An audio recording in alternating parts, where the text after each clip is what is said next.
EPFO ने दी है good news, फिर बहाल हुई ज्यादा पेंशन वाली एक सुविधा। जानिए किससे फायदा मिलेगा। नमस्कार, न्यूज 18 का डिजिटल प्लेटफॉर्म आप देख रहे हैं और मैं हूं रितु सिंह। कर्मचारी भविष्य निधि संगठन यानी कि ईपीएफओ ने एक बड़ी खुशखबरी दी है। एक स्पष्टीकरण जारी करते हुए कहा गया है कि हायर पेंशन से जुड़े एक प्रावधान को बहाल कर दिया गया, जिसके तहत कुछ कर्मचारियों को उनके वास्तविक मूल वेतन और महंगाई भत्ता यानी कि डीए के आधार पर पेंशन में योगदान करने की अनुमति थी। इस सुविधा के बहाल होने से अब कर्मचारी एक्चुअल सैलरी के आधार पर ज्यादा पेंशन योगदान का विकल्प फिर से चुन सकेंगे। तो आइए समझते हैं कि ये काम कैसे करेगा और इसका फायदा आखिर किन कर्मचारियों को मिलेगा। ईपीएफओ ने ये विकल्प क्यों बंद किया था, सबसे पहले ये जान लीजिए। 1 सितंबर 2014 से पहले कर्मचारियों को मूल वेतन के आधार पर पेंशन योगदान को बढ़ाने का ऑप्शन मिलता था। खास तौर पर पीएसयू कर्मचारियों को इसका बड़ा फायदा होता था, लेकिन फिर सैलरी लिमिट तय किए जाने के बाद हायर पेंशन का ये विकल्प बंद कर दिया गया।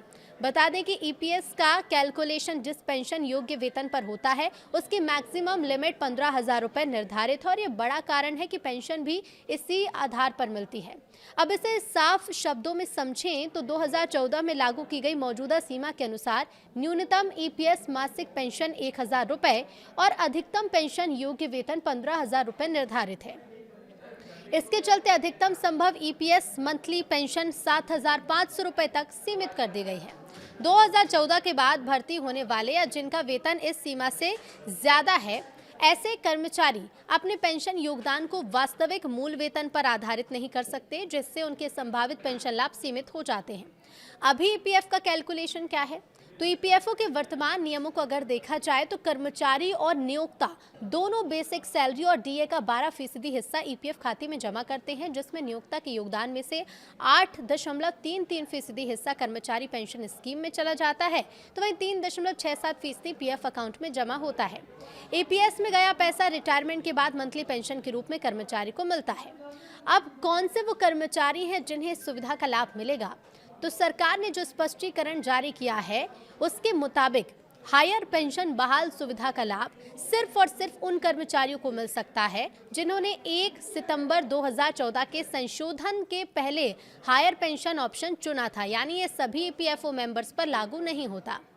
एक रिपोर्ट में अधिकारियों के हवाले से बताया गया है कि ये कोई नया लाभ नहीं है, बल्कि पूर्व प्रावधान की बहाली मात्र है। हालांकि ईपीएफओ द्वारा की गई इस बहाली को 2014 में लागू हुई सैलरी लिमिट के बाद से चली आ रही उलझन को दूर करने की दिशा में बड़े कदम के रूप में देखा जा रहा है। वहीं बंद पड़े पीएफ खातों की जमा रकम वापस होगी।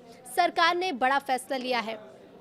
तो देखिए, प्राइवेट सेक्टर में काम करने वाले लोगों के लिए पीएफ एक अनिवार्य सरकारी बचत योजना ही माना जाता है। इसमें कर्मचारी अपनी बेसिक सैलरी का 12% हिस्सा कंट्रीब्यूट करता है, जबकि कंपनी भी इतना ही योगदान देती है। लेकिन 3 साल तक ट्रांजैक्शन ना होने पर यह इनऑपरेटिव हो जाता है। ईपीएफओ के जो लाखों सब्सक्राइबर्स हैं उनके लिए ये जानकारी बहुत ज़रूरी है। एक रिपोर्ट के मुताबिक सरकार ने ईपीएफओ के इनऑपरेटिव अकाउंट्स में पड़े अनक्लेम्ड डिपॉजिट्स को सब्सक्राइबर्स को लौटाने का फैसला किया है। इससे 31 लाख से ज़्यादा सब्सक्राइबर्स को फायदा होगा। पायलट फेज के तौर पर पहले चरण में 7 लाख सब्सक्राइबर्स को इसका लाभ मिलेगा। लेबर मिनिस्टर मनसुख मांडविया ने कहा है कि एक वीकली रिव्यू मीटिंग में फैसला लिया गया। ईपीएफओ के करीब 31,86,000 इनऑपरेटिव अकाउंट्स है, जिसमें कुल 10,903 करोड़ रुपए जमा है।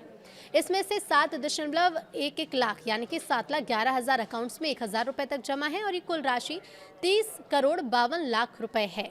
मंत्रालय के मुताबिक इसमें से कुछ अकाउंट्स 20 साल पुराने हैं, जिसमें 3 साल से कोई ट्रांजैक्शन नहीं हुआ। इस कारण ये इनऑपरेटिव हो गए। पायलट प्रोजेक्ट के लिए जिन 7 लाख अकाउंट्स की पहचान की गई उसमें आधार और बैंक अकाउंट लिंक है। इससे ईपीएफओ के लिए सब्सक्राइबर्स के अकाउंट में पैसे डालना आसान होगा। ईपीएफओ के करीब 31 लाख से ज़्यादा अकाउंट जो हैं, यानी कि 31,86,000 इनऑपरेटिव अकाउंट्स हैं, जिसमें कुल 10,903 करोड़ रुपए जमा है। 7,11,000 अकाउंट्स में 1,000 रुपए तक जमा है और कुल राशि 30 करोड़ के से ज़्यादा है। मंत्रालय के मुताबिक कुछ अकाउंट्स 20 साल पुराने हैं, जिसमें कोई ट्रांजैक्शन 3 साल से नहीं हुआ है और ये इनऑपरेटिव हो गए हैं। पायलट प्रोजेक्ट के लिए जिन 7 लाख अकाउंट्स की पहचान की गई उसमें आधार और बैंक अकाउंट लिंक है। इससे अब क्या होगा, इससे ईपीएफओ के लिए सब्सक्राइबर्स के अकाउंट में पैसे डालना आसान होगा। सरकार की पहल है कि ईपीएफ एंड एमपी एक्ट के मुताबिक ईपीएफओ मेंबर्स को अपना पैसा निकालने के लिए क्लेम करना होता है। लेकिन कुछ दिनों से ये देखने में आया है कि कई मामलों में पीएफ अकाउंट्स में पैसा बहुत कम है, इसलिए मेंबर्स की इसमें दिलचस्पी भी नहीं होती। इससे ईपीएफओ के पास बड़ी मात्रा में अनक्लेम्ड डिपॉजिट और इनऑपरेटिव अकाउंट्स हो गए हैं। अब इसलिए सरकार ने खुद ये पहल की है। प्राइवेट सेक्टर में काम करने वाले लोगों के लिए पीएफ एक अनिवार्य सरकारी बचत योजना है, जिसमें कर्मचारी अपनी बेसिक सैलरी का 12% हिस्सा कंट्रीब्यूट करता है, जबकि कंपनी भी इतना ही योगदान देती है। एम्प्लॉयर के कंट्रीब्यूशन में से 8.33% कर्मचारी पेंशन योजना यानी कि ईपीएस में जाता है। ईपीएफ अकाउंट में जमा रकम पर ब्याज भी मिलता है।